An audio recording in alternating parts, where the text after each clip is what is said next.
Certamente, uma doença que acomete mais de 1 bilhão de pessoas no mundo seria bastante conhecida, muito divulgada. Ou não. A tricuríase é uma doença negligenciada. A grande maioria das pessoas nem sabe que ela existe. Isso porque ela é praticamente restrita às regiões pobres do mundo, ou seja, regiões que não têm saneamento básico ou ele é precário. E nesse caso, os nossos governantes...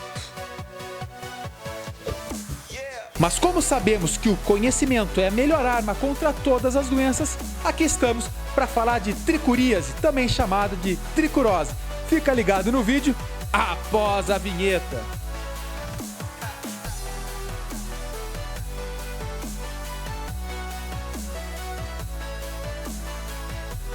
Fala pessoal, tudo certinho? Bem-vindos à aula de tricuríase ou tricurose, uma doença parasitária. Se você está atrás de outras videoaulas sobre parasitologia, elas estão todas aqui nessa playlist. Então você clique aqui que todas as aulas de parasitologia que eu vou postando estarão aqui. Essa doença tem duas características peculiares, ou seja, aquelas características que você consegue distingui-las facilmente de outras doenças. A primeira é a forma do verme. Se na questão falar que os vermes têm forma de chicote, com certeza se trata da parasitose chamada de tricuríase, e o verme que causa é o Trichuris trichiuras, e ele tem essa forma de chicote. A segunda dica sobre essa doença é de um sintoma bastante avançado que acomete pessoas com alto nível de infestação, que é o prolapso retal.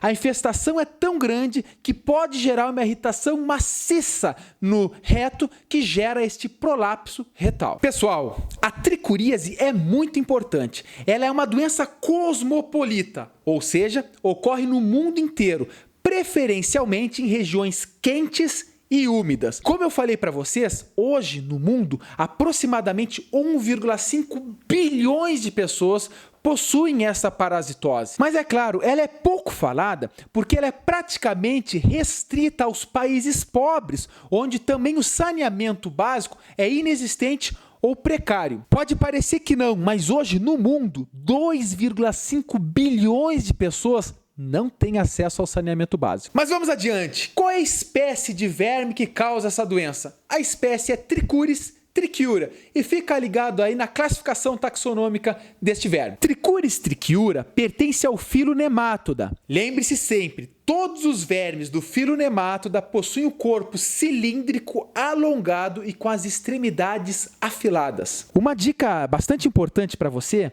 é que quando você for estudar este verme, Trichuris trichiura, em alguns sites ou alguns livros poderão chamar este gênero de tricocéfalos, mas o nome certo é Trichuris trichiura. Existiu uma tentativa de mudança do nome do gênero, mas como ainda não foi oficializada, segue Trichuris trichiura. Como eu disse para vocês, estes vermes possuem a forma de chicote e também a gente consegue diferenciar o macho da fêmea. Portanto, a gente diz que eles têm dimorfismo sexual. Fica ligado aí na morfologia dele. Veja, o macho é menor, a fêmea é um pouco maior. Agora, eles possuem algumas características em comum.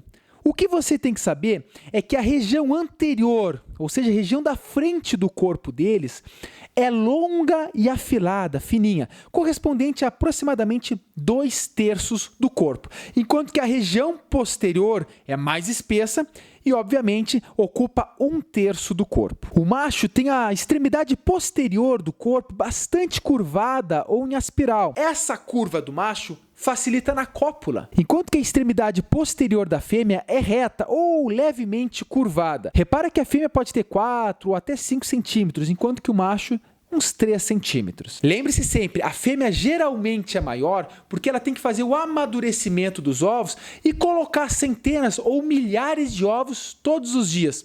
Falando em ovo, olha como é que é o ovo do Trichuris trichiura. O ovo desse parasita é bastante típico, ou seja, ele é ovalado, é bioperculado, ou seja, possui 2 opérculos, 2 aberturas, uma em cada extremidade, e tem esses polos salientes. Portanto, o ovo acaba parecendo muito com uma bola de futebol americano. Agora vamos falar de algumas informações importantes desse verme antes da gente estudar o ciclo dele. O Trichuris trichiuras, ele tem o ciclo monoxênico. Lembre-se, vermes com ciclo monoxênico possuem apenas um hospedeiro para completar todo o seu ciclo de vida. O hospedeiro deste verme é o homem. E o órgão de eleição, ou seja, o local onde ele fica adulto, acasalando, é no intestino grosso. Principalmente naquela primeira porção que a gente chama de cólon ascendente. Mas lembrando, quando a infestação é maciça, eles podem tomar conta de todo o intestino grosso e até do reto. E aí que causa aquele problema que eu disse para vocês do prolapso retal. A forma infectante, ou seja, a única maneira que a gente tem para adquirir esta parasitose é ingerindo, comendo o ovo contendo uma larva no primeiro estágio, ou seja, a larva L1. Se você pegar um verme adulto e comer ele, você não vai ficar parasitado. Tem que ser o ovo com larva L1. Então agora fica ligado no ciclo deste parasita. O ciclo começa quando uma pessoa ingere o ovo contendo a larva L1. Geralmente esse ovo vem em alimento ou água contaminadas. Esse ovo passa pelo esôfago, passa pelo estômago e no intestino delgado a larva eclode. Ela sai por um dos dois opérculos do ovo. Essa larva passa por todo o intestino delgado e quando chega no intestino grosso, ela perfura a parede intestinal e vai migrando entre as células epiteliais do intestino grosso. Enquanto que ela vai fazendo a migração por entre as células do intestino grosso, ela vai crescendo, até se tornar adulta. Quando ela se torna adulta, a porção de trás do corpo dela, ou seja, a porção posterior, fica para fora do intestino grosso, enquanto que a porção anterior fica cravada dentro. Nessa região, eles ficam acasalando e a fêmea vai colocando de 3 a 20 mil ovos por dia. Esses ovos são eliminados com as fezes. Se tiver uma temperatura ambiente de aproximadamente 25 graus Celsius, esse embrião que está dentro do ovo leva aproximadamente 21 dias para se tornar uma larva. Se o ambiente estiver mais quente, por exemplo, 34 graus Celsius, isso pode levar apenas 13 dias. Se uma pessoa ingerir esse ovo novamente contendo a larva L1, dá início novamente a todo um ciclo. Agora lembre-se, cada ovo tem uma larva, cada ovo tem um parasita. Só que é muito difícil a pessoa ingerir apenas um ovo. Eles são minúsculos, são microscópicos. Então se tu coloca a mão no chão e coloca depois essa mão na boca ou ingere um alimento contaminado, geralmente vem com dezenas ou centenas de ovos. Vale lembrar que esse verme fica vivendo de 2 a 4 anos dentro de um hospedeiro. E como é que eu poderei pegar essa doença? Quais são as formas de transmissão da tricuríase? Simples, como eu disse para vocês, a pessoa tem que ingerir o ovo, que é bastante pequenininho, contendo a larva L1.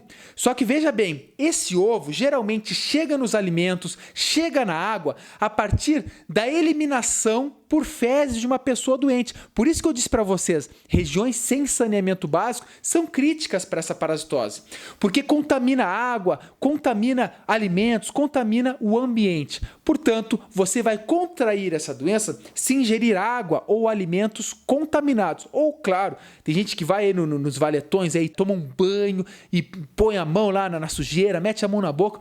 E isso são mecanismos de transmissão. Mas agora um grande bizu para vocês. Existe um carinha aí que está sempre junto para a transmissão das doenças. E esse carinha são as moscas. Gente, as moscas são também disseminadores dessa doença. Imagina, você fala, mas não, eu nunca fui lá no sorete daquele cara que cagou ali na esquina, eu nem cheguei ali perto e tal. Só que a mosca foi. Então, às vezes, as fezes de uma pessoa doente que está na rua, está num lixão, num valetão, estão lá tão distantes de você.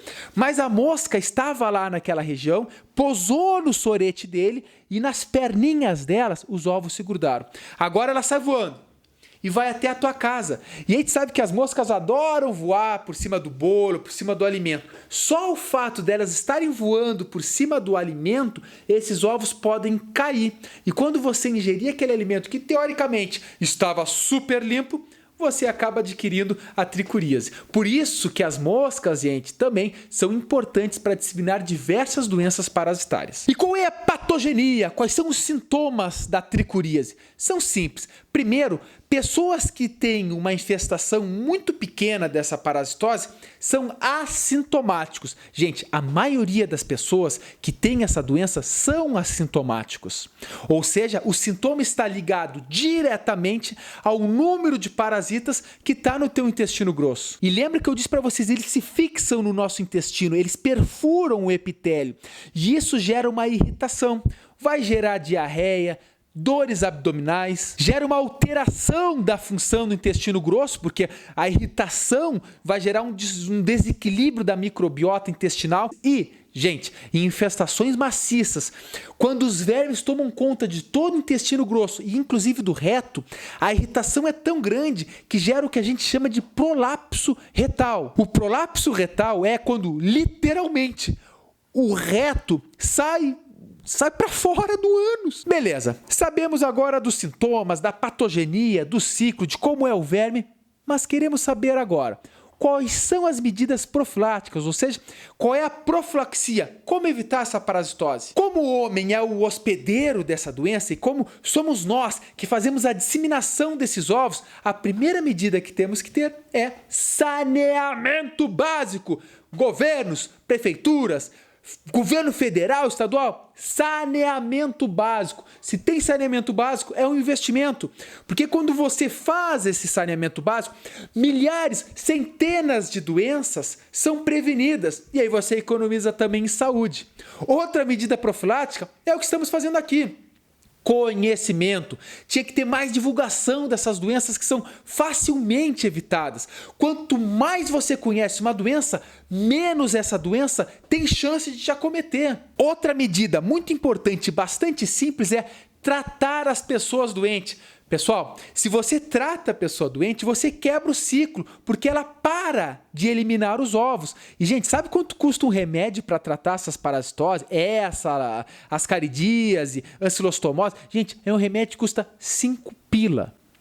O governo podia distribuir nas comunidades, nas cidades, esse remédio de graça, gente. É um remédio barato e que, se você trata os doentes, você quebra o ciclo porque ele para de transmitir, de disseminar os ovos pelo ambiente. Além disso, outra coisa que todos nós devemos fazer também, que é muito simples, é cuidar dos alimentos. É tapar os alimentos, evitar que as moscas pousem nele. Por fim, as medidas para combater a tricuríase são praticamente as mesmas que a gente usa para combater também a ascaridíase. E para você que quer ser médico, farmacêutico, enfermeiro, qual é o diagnóstico dessa doença? Simples. Lembre-se, existe o diagnóstico clínico e o diagnóstico laboratorial. O clínico é muito difícil, porque o sintoma dessa parasitose é muito semelhante a outras, né? Diarreia, dores abdominais, exceto se a pessoa chegar lá falando que está tendo um prolapso retal. Aí tu desconfia que seja tricuríase. Mas fora isso, os sintomas se assemelham a diversas outras parasitoses.